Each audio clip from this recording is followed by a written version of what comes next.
तो इस एपिसोड की स्टार्टिंग होती है रुक्रूटो के पास्ट से। हम लोग देखते हैं रुक्रूटो बचपन से ही बहुत ज़्यादा मतलब मसल वाला इंसान है, इसमें बहुत ज़्यादा ताकत है, बट उसी के साथ बहुत ज़्यादा भूखा भी है। और ये इतना भूखा है कि इसने अपने पेरेंट्स को भी मार दिया था और इसने अपने विलेज के लोगों को भी बहुत मतलब बुरी तरह से मारा है। और ये बहुत स्ट्रांग है बचपन से ही। और प्रेजेंट में यहाँ पे हम लोग देखते हैं वही लास्ट सीन पिछले एपिसोड का, जहाँ पे इसने गेंजी पे हमला कर दिया था और गेंजी को मतलब इतनी दूर जाके मारा कि मतलब वो पेड़ पे जाके टकरा गया। और यहाँ पे जब सागिरी इसके पास आती है गेंजी के पास कि हमें तुम्हें बचाना पड़ेगा, मेडिकल वो मतलब तुम्हें देनी पड़ेगी ट्रीटमेंट, तो वो गेंजी मना कर देता है और कहता है कि अब उसके पास टाइम नहीं है, वो मर जाएगा यहाँ पे, उसके पास ज़्यादा टाइम नहीं है, तो तुम यहाँ से भाग जाओ, अपनी जान तो बचाओ कम से कम। और उसे बोलता है साइड में देखो वो आ गया है, और ये इस पर हमला करने वाला होता है सागिरी पे, पर यहाँ पे गाबेमारू आके सागिरी को बचा लेता है और इसको इतनी दूर मारता है कि ये बहुत दूर जाके गिरता है। और यहाँ पे सागिरी से पूछता है कि क्या ये ह्यूमन भी है ये इंसान, क्योंकि इसे मारना तो बिल्कुल इम्पॉसिबल सा है, ये बहुत ज़्यादा ताकतवर है, इसको तो डैमेज भी नहीं पहुंचा पाया मैं। और यहाँ पे सागिरी उसका पास्ट बताती है कि ये बाइजन क्लैन से है, इसका नाम रिक्रूटो है, और इसको मतलब जो इसका गार्ड था वो आइजन था, पर मेरे को लगता है आइजन को भी इसने मार दिया है। और हम लोग देखते हैं यहाँ पे खड़ा हो जाता है और यहाँ पे गाबेमारू बोलते हैं कि इसकी आंखें बिल्कुल वैसी हैं जैसे एक शिकारी को उसका शिकार मिल गया हो। और गाबेमारू कहता है कि ये बिल्कुल इवागाकुरे के जो निंजास हैं उनके जितना स्ट्रांग है, इसको हराना बहुत ज़्यादा मुश्किल होगा। और तभी हम लोग देखते हैं सिनोबी का रूल नंबर 9, जहाँ पे इसके मास्टर ने बताया होता है कि अगर तुम्हें किसी एनिमी को हराना है तो पहले उसकी एबिलिटीज़ को जानने की कोशिश करो, तब तुम्हें आसानी होगी उसको हराने में। और यहाँ पे जो गाबेमारू है वो भी यही करता है और सोचता है कि मुझे पता लगाना पड़ेगा कि कितना ज़्यादा स्ट्रांग है। और हम लोग देखते हैं वो एक पेड़ को ही उखाड़ लेता है यहाँ पे रिक्रूटर, और उसकी तरफ फेंक देता है गाबेमारू की तरफ। तो जो गाबेमारू है वो जैसे तैसे करके बच तो जाता है, लेकिन उसे समझ आ जाता है कि ये इससे ज़्यादा मतलब स्ट्रांग है, तो वो यूजिरा से हेल्प मांगता है कि क्या तुम वहाँ पे खड़ी रहोगी, मेरी हेल्प भी करो। जिस पे जो यूजिरा है वो से बोलते हैं कि हम मेरा काम बस ये था कि मैं इन्फॉर्मेशन गैदर करूँ, लड़ने धड़ने का काम तो तुम्हारा है, तो तुम्हें ही लड़ना होगा। और उसे चेयर अप करने लगती है, मतलब ऐसे गाना गा के कि गाबेमारू तुम कर सकते हो अपना, मतलब ऐसे गाना गा रही थी। और जो गाबेमारू है वो बोलता है कि एक तो मैं यहाँ मरने वाला हूँ और ये मेरे लिए ऐसे गाना गा रही है, वो भी इरिटेट हो जाता है और सोचता है कि अब मुझे अकेले ही इसको मतलब खत्म करना पड़ेगा। लेकिन जब गाबेमारू एकदम से साइड मुड़ता है तो उसको दिखता है कि जो रिक्रूटो है उसने उस पर हमला ही कर दिया होता है, और जो रिक्रूटो के रिफ्लेक्सेस हैं वो बहुत ज़्यादा तेज हैं। ऐसा लगता होगा कि ये बहुत ज़्यादा बड़ा है साइज में तो ये स्लो होगा, लेकिन नहीं, रिक्रूटो बहुत ज़्यादा स्पीड वाला बंदा है। और हम लोग देखते हैं कि मतलब गाबेमारू समझ जाता है कि अगर इसका अटैक से टच भी हो गया तो उसकी वहीं पे मौत हो जाएगी। तो जो गाबेमारू है वो लॉन्ग डिस्टेंस से उस पर हमला करने की सोचता है ताकि उस पर हमला ना हो पाए ज़्यादा जोर से। तो वो पत्थरों को उसकी तरफ फेंकता है, लेकिन हम लोग देखते हैं उससे उसको तो कुछ नहीं होता रिक्रूटो को, लेकिन जो उसके पीछे वाला पेड़ है उस पर तक डैमेज पहुंच जाता है।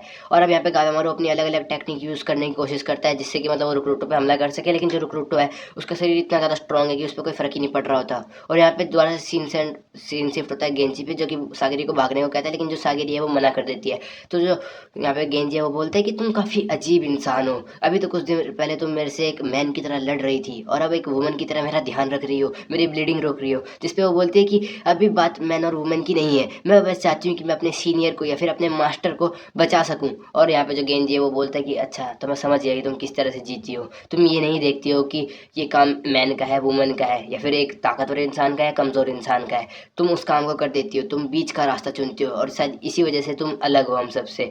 और उसे बोलता है कि तुम काफ़ी ज़्यादा स्ट्रांग हो सागिरी, और उसे ना अपनी स्वॉर्ड दे देता है और बोलता है कि एक जो स्वॉर्ड है वो एक निंजा की और एक समुराई का हार्ट होता है, सोल होता है, और अब मैं तुम्हें दे रहा हूँ। और उसे कहता है कि अब मैं तुम्हें एक समुराई की तरह देख रहा हूँ, और मुझे पता है रिक्रूटो ने हमारे साथी आइजन को मार दिया है, तो अब मैं तुम्हें एक समुराई की तरह एक ऑर्डर दूंगा, रिक्रूटो को मार दो। और जो सागिरी है वो भी उसके मतलब उसको एक्सेप्ट कर लेती है। और दूसरी तरफ जो गाबेमारू है वहाँ पे सोच रहा होता है कि अगर वो रिक्रूटो के पास जाके हमला करने की कोशिश करेगा तो जो रिक्रूटो है वो अपने हाथों से ही मतलब गाबेमारू को मसल देगा, तो वो सोचता है कि उसे दूर से उस पर हमला करना चाहिए। लेकिन हम लोग देखते हैं जैसे वो ये सब सोच रहा होता है, जो रिक्रूटो है उसके इतने टाइट शरीर पे किसी ने मतलब निशान मार दिया होता है और उसकी उंगली को काट दिया होता है, और ये और किसी ने नहीं, सागिरी ने करा होता है। और यहाँ पे सागिरी बताती है कि जो उनका यामाडा क्लैन है वो एक स्पेशल मेथड यूज़ करता है जिसमें फ़र्क नहीं पड़ता कि तुम्हारी जो बॉडी है वो कितनी ज़्यादा स्ट्रांग है। हम लोग एक ऐसा मेथड यूज़ करते हैं जिसमें जो बोन्स के बीच का गैप होता है हम उससे हमला करते हैं, जिससे कि जो कितनी ताकतवर बॉडी हो उसमें हम लोग चोट पहुँचा पाते हैं। और अब यहाँ पे जो गाबेमारू बोलता है ठीक है फिर मैं तुम्हारी मदद करूँगा, और अब हम दोनों मिल के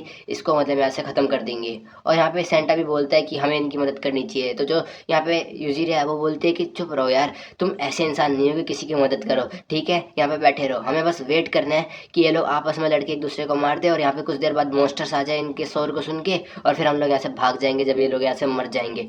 अब जो रिक्रूटो है उसकी उंगली में से ब्लड निकलना भी बंद हो जाता है। तो यहाँ पे जो सागिर है वो कहती है कि हमें इसे सिंगल शॉट में मारना पड़ेगा, क्योंकि इसे कंटिन्यूस पे इस पे हमला करना बहुत ज़्यादा खतरे से खाली नहीं है, तो हमें इस पे हमला करना होगा, इसकी नेक पे हमला करना होगा। लेकिन ये हमसे काफ़ी ज़्यादा बड़ा है, तो इसकी नेक पे मैं हमला नहीं कर पा रही हूँ। तो यहाँ पे जो गाबेमारू वो बोलता है कि मैं इसके लेग्स पे हमला करूँगा, जिससे कि नीचे गिर जाएगा, तब तुम इस पे हमला करना। और ये दोनों ये प्लान बनाते हैं। और यहाँ पे जो गाबेमारू है वो यहाँ पे रिक्रूटो को अपने पास बुलाता है, उसके हमले को डॉज करता है, और इसी में ही यहाँ पे सागिरी को मौका मिल जाता है और वो उसके लेग्स पे हमला करना चाहती है। लेकिन उसके अब की बार मतलब उसकी शॉट से उसको कोई डैमेज नहीं होता, और वो दोबारा ट्राई करती है आपकी, और उसके हाथ पे मारने का ट्राई करती है, लेकिन अब की बार भी उससे कुछ नहीं होता। तो वो कहती है गायमारू से कि ये काफ़ी ज़्यादा हिल रहा है, और अगर ये इतना हिलता रहा तो मैं इसके गैप्स पे हमला नहीं कर पाऊंगी, तो तुम इसे एक जगह रोकने की कोशिश करो। और हम लोग देखते हैं तभी इसके पेट से काफ़ी ज़्यादा आवाज़ें आने लगती हैं, जैसे कि इसको भूख लग रही है, और ये बहुत तेज़ रोता है कि इसको भूख लग रही है।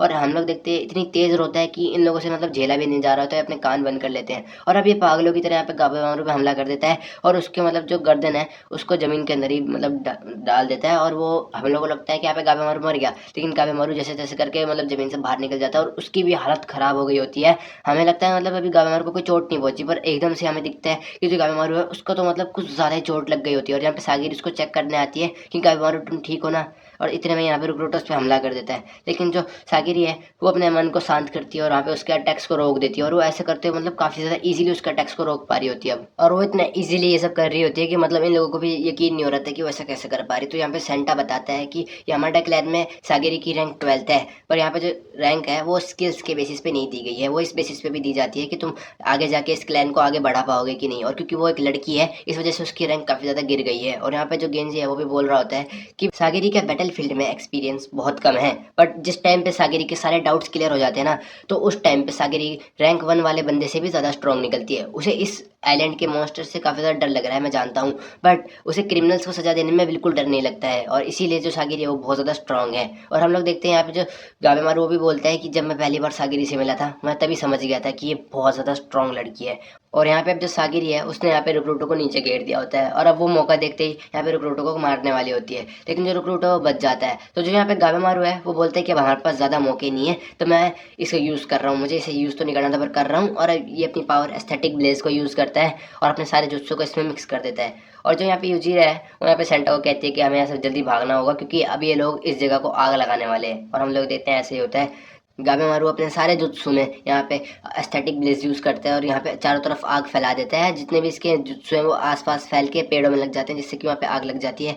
और यहाँ पे गाबेमारू उस पर हमला कर रहा होता है रिक्रूटो पे, लेकिन रिक्रूटो को उससे कुछ फर्क नहीं पड़ रहा होता है। लेकिन हम लोग देखते हैं जो टुकड़े हैं वो आसपास लग जाते हैं, जिससे कि जंगल में आग लग जाती है। और यहाँ पे जो यूजीरा है वो बताती है कि ये लोग आग लगा रहे हैं चारों तरफ, जिससे कि जो जहरीला धुआं है वो बनेगा। और अगर रिक्रूटो इसी तरह से रोता रहा यहाँ पे, तो जो जहरीला धुआं है वो उसकी आंखों में चला जाएगा, उसके मतलब नाक में चला जाएगा, और उससे उसकी यहाँ पे मौत हो जाएगी। और हम लोग देखते हैं इनका भी यही प्लान होता है, और जो रिक्रूटर है उसके चारों तरफ धुआं धुआं हो रखा था, क्योंकि इसकी हाइट लंबी है। और आप लोग यहाँ पे वेट कर रहे होते हैं कि अब वो कब नीचे झुके और ये लोग उसको मार दे, और वो झुक जाता है। और यहाँ पे सागिरी उसको मतलब मारने वाली ही होती है, लेकिन रिक्रूटर उस पर हमला कर देता है। लेकिन यहाँ पे गाबेमारू उसके हाथ को नीचे घेर देता है और बोलता है कि यही हमारा चांस है, जल्दी से इस पर हमला करो। और जो सागिरी है वो यहाँ पे मतलब अपना काम कर देती है और उसको मार देती है। और हम लोग देखते हैं वापस से रिक्रूटर का पार्ट, जहाँ पे वो मतलब बच्चा होता है और सब लोग उसको हंगरी हंगरी बोल रहे होते हैं, क्योंकि उसने मतलब खाने के लिए अपने पेरेंट्स तक को मार दिया होता है। और अब वो सोच रहा होता है कि कोई मेरे साथ क्यों नहीं खेलना चाहता, भाई ऐसी हरकतें करेगा कौन तेरे साथ खेलेगा। और अब यहाँ पे हम लोग देखते हैं सागरी को, जो कि सॉरी बोलती है रिक्रूटर को और बोलती है कि शायद हमने तुम्हें ज़्यादा ही डरा दिया है, लेकिन चिंता मत करो, अब मैंने तुम्हें शायद मुक्त कर दिया तुम्हारे शरीर से, और अब तुम शायद जो रेस्ट इन पीस हो सकते हो। और हम लोग देखते हैं उसके पास उसकी गर्दन होती है, और यहाँ वो रिक्रूटर की आंखों को बंद करती है और बोलती है कि आराम से हेवन में रहना। ये हेवन में कैसे रह सकता है, मुझे बताना ज़रा कोई। और अब आग काफ़ी ज़्यादा फैल रही होती है, तो ये लोग वहाँ से जाने की सोचते हैं। और यहाँ पे जो गेंजी है इसको ले जाने की सोचती है सागिरी, बट उसे गाबेमारू बताता है कि वो मर गया होगा, तो वो उसे वहीं पे छोड़ देते हैं, और सही में वो मर गया होता है। और ये दोनों वहाँ से जंगल से बाहर निकल जाते हैं, पर बाहर मॉन्स्टर्स इनका इंतजार कर रहे होते हैं। और हम लोग देखते हैं जो सागिरी वो बताती है कि जो नॉर्मल जानवर हैं वो तो आग से दूर हो जाते हैं, पर इन लोगों को देखो, ये तो आग की तरफ जा रहे हैं। और जो गाबेमारू वो कहता है कि ये लोग नॉर्मल है भी तो नहीं, ये लोग मॉन्स्टर्स हैं, ये काफ़ी ज़्यादा खतरनाक है और ये आग की तरफ जा रहे हैं। और यहाँ पे जो गाबेमारू है वो कहता है कि ये जहाँ से आ रहे हैं हमें उस तरफ जाना चाहिए, क्या पता हमें एलेक्जर को लेके कोई क्लू मिल जाए वहाँ पे। और अब यहाँ पे जो गाबेमारू है वहाँ पे सागिरी से पूछता है कि कहीं तुम्हें चिंता तो नहीं हो रही ना अपने दोस्तों की, जो तुम्हारे समुराय दोस्त हैं। तो यहाँ पे जो सागिरी है वो उसे कह देती है कि नहीं, मुझे उनकी चिंता नहीं हो रही है, क्योंकि वो काफ़ी ज़्यादा स्किल्ड वाले इंसान हैं, और उन लोगों ने ये जॉब अपनी मर्जी से चूज़ करी है, और उनको ये भी पता था कि वो मर सकते हैं, पर उन्होंने फिर भी इसको चूज़ करा है। तो उनकी चिंता करना, उनकी तरफ डिसरिस्पेक्ट को दिखाना होता है। और अगर मैं सही में उनकी चिंता करती हूँ तो फिर मुझे एलेक्ज़र को जल्दी से जल्दी ढूँढना होगा ताकि वो लोगों को इस जॉब से छुटकारा मिल सके और वो भी अपने घर जा सके। और अब ये दोनों बोल के आगे बढ़ रहे होते हैं और तभी इनको वहाँ पे यूजीरिया और सैंटा मिल जाते हैं और ये दोनों किसी चीज़ की तरफ देख रहे होते हैं। और तभी इनके पास ये दोनों आ जाते हैं और बोलते हैं कि मुझे लगा था कि हमें एक दूसरे की मदद करनी है, तो हमें यहाँ अकेले क्यों छोड़ के आ गए? तो वो दोनों बताते हैं कि यहाँ पे एक विलेज है और जो यहाँ पे सेंटा है वो बताते हैं कि इस जगह का नाम सिनसेंक्यो है, अगर हम लोग पुरानी बुक्स की बात को माने तो। और हम लोग देखते हैं यहाँ पे दूसरी तरफ टोमा को, जो कि अपने बड़े भाई के साथ मिलकर यहाँ पे मॉन्स्टर्स को मार रहा होता है और जो उसका बड़ा भाई है वो यहाँ पे मॉन्स्टर्स का खून पी रहा होता है। और ये दोनों यहाँ पे बात कर रहे होते हैं अमर साधुओं के बारे में। तो जो टोमा है वो हमें अच्छे से एक्सप्लेन करता है कि कुछ सुपर ह्यूमंस थे जो कि पहाड़ों में आ गए थे और उनके पास सुपर ह्यूमन जैसी पावर थी और वो बूढ़े लोग हैं और वो उनको अमर कहा जाता है और हो सकता है कि हमें वो इस आइलैंड में मिल जाए। बट जब से हम इस आइलैंड में आए हैं हमें यहाँ पे अमर साधु तो नहीं, लेकिन ये मॉन्स्टर्स जरूर दिखाई दिए गए हैं और यहाँ पे ये लोग तो अमर भी नहीं है। तो यहाँ पे जो उसका बड़ा भाई वो कहता है कि हो सकता है कि हमें आगे जाके वो मिल जाए और हम लोग उनको मार के उनका खून पी लेंगे जिससे कि हम भी अमर हो जाए। और ये इतना बोल ही रहा था कि तभी से कुछ महसूस होता है और बोलता है कि वहाँ पे कुछ है। और गाइज इसके आगे मैं तुम्हें रिकमेंड नहीं करूँगा, तुम देखो, थोड़ा से अजीब से सीन है, किस विस वाले हैं। ए मत देखो प्लीज़, अगर तुम्हें नहीं पसंद ऐसे सीन तो मत देखना, बाद में मत बोलना कि मैंने वार्न नहीं करा। तो ये लोग उस जगह पे जाते हैं और हम लोग देखते हैं कि एलेक्ज़र जैसे कोई फ्रूट होता है जिसको ये कोई खा रहा होता है। और जब ये दोनों वहाँ पे पहुँचते हैं इनकी मतलब आंखें खुली खुली रहती हैं क्योंकि यहाँ पे जो दो लड़कियाँ हैं वो आपस में किस कर रही होती हैं।